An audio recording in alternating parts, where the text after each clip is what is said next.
போட்டால இருக்க பையனை பாத்திருக்கீங்களா? இல்லங்க. அம்மா நீங்க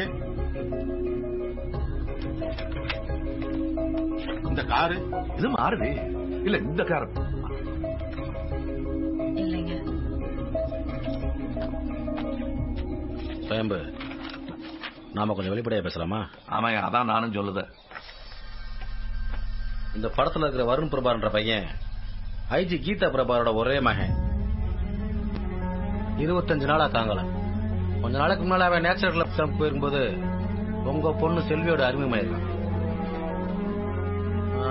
நாங்க காமிச்ச மஞ்சள் கலர் கார்ல அவன் இங்க வந்திருக்கான். அத நாங்க கண்டுபிடிச்சிட்டோம். அந்த காரையும் இளஞ்சி பக்கத்துல இருக்கிற ஒரு குவாரி குளத்துல இருந்து எங்க ஆளுங்க எடுத்துட்டாங்க. நாங்க இங்க வந்ததுக்கு 2 காரணம் தான். ஒண்ணு, அந்த வருண்ன்ற பையனுக்கு உங்க பொண்ணு தெரியும்ன்றதுனால. இன்னொன்னு, எங்க கான்ஸ்டபிள் பெருமாள் நீங்க அந்த காரை ஓட்டிட்டு போனதை பாத்துருக்காரு. நம்ம டானா ஊர் இருளப்பகல்ல வீட்டுக்கு பாஸ்போர்ட் வெரிபிகேஷனுக்கு போயிருந்த போது அந்த காரை நீ ஓட்டிட்டு போனதை நான் என் கண்ணால பார்த்தேன். அதுக்கு என்ன அர்த்தம்? அந்த பையன் இங்க வந்திருக்கான். அதுக்கு ஆகஸ்ட் 2ஆம் தேதி நாங்க ஊர்லயே இல்லையே. தென்காசி தியானத்துக்கு போய் மறுநாள் ஆகஸ்ட் 3ஆம் தேதி சாயங்காலம் எல்லாம் திரும்பி வந்தோம். ஓஹோ, போதும், இது போதும். இப்ப எல்லாம் ஓகே தானே சார்?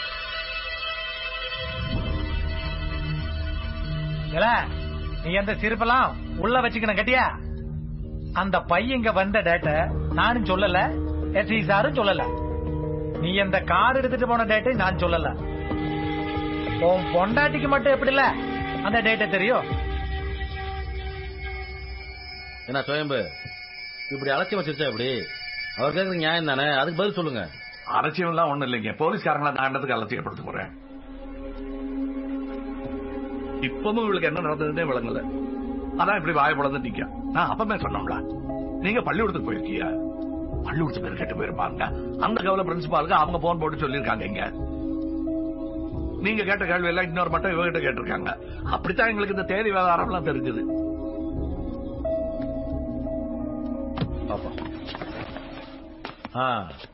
ஆகஸ்ட் மாசம் 2ஆம் தேதி பெருமாள் உங்களை கார்ல பார்த்த பத்தி நீங்க எதுவுமே சொல்லலையே.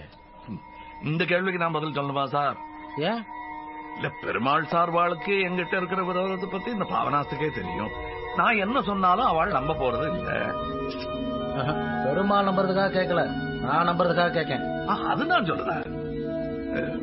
ஆர்வாள் என்ன பார்த்ததா அவள் உறுதியா சொன்னாள்னா தெரிஞ்சே அவள் போய் சொல்லுதா? இருக்கேன் இல்ல, என்னை மாதிரி வேற ஒரு ஆளா அவள் பார்த்துக்கலாம்ல. ஏன்னா ஆகஸ்ட் 2ஆம் தேதி காலையில 8 மணில இருந்து மறுநாள் 5 மணி வரைக்கும் எங்க குடும்பம் தென்காசியில இருந்தோம். இல்ல சார், நான் உறுதியா சொல்லுத இவன் தான் சார். நான் என் கண்ணால பார்த்தா சார். 2ஆம் தேதி நீங்க இங்க இருந்து கிளம்புனதுல இருந்து திரும்ப நீங்க இங்க வந்தது வரைக்கும் என்ன நடந்ததுன்னு தெளிவா சொல்லுங்க. ரைட், சொல்லுது.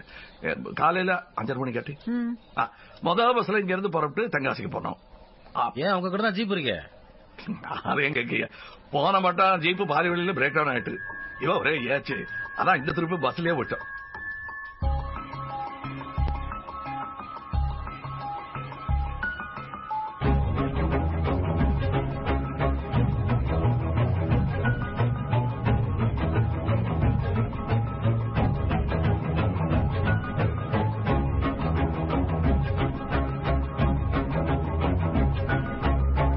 திரும்ப நீங்க ஊருக்கு வரும்போது மழைகளே பெஞ்சதா? நல்ல மழை. நினைச்சுக்கிட்டே தான் வந்தோம். மறுநாள் 2 பிள்ளைகளுக்கும் ஒரே காய்ச்சல். 2 நாள் பள்ளிக்கூடத்துக்கு கூட அனுப்பல. இப்படி பில்லெல்லாம் சேர்த்து வைக்கல என்னமோ உதக்க. ஏன் பஸ் டிக்கெட் எல்லாம் சேர்த்து வைக்க முதல்ல இப்பதான் பாக்க. நான் இந்த ஊருக்கு பெருங்கையோட வந்தவன் தான். இந்த வீடு தொழில் ஆபீஸ்ன்னு ஒரு ஆளை நிக்கணும்னா அதுக்கு ஆணை எஞ்சிக்கலாம். 5 பைசா கூட முறையா கணக்கு வச்சிருப்பேன். எல்லா ரசீதையும் பார்த்து மாச கடைசியில கணக்கு எழுதி வச்சிருவேன். இந்த ஊர்ல என் முதுகு பின்னால என்ன பேசான்னு தெரியாதா? ஆனா அதுக்கெல்லாம் பயந்தா இந்த மாதிரி வீடு கட்ட முடியுமா? என்ன சொல்றியா? சரி பாக்கலாம். சார் 2 பேரும் நக்கல் அடிக்கிறாங்க சார். யோ பேசாம வாயா. ஏண்டி வாயை வச்சுக்கிட்டு சும்மா இல்லாம உளர வசிற?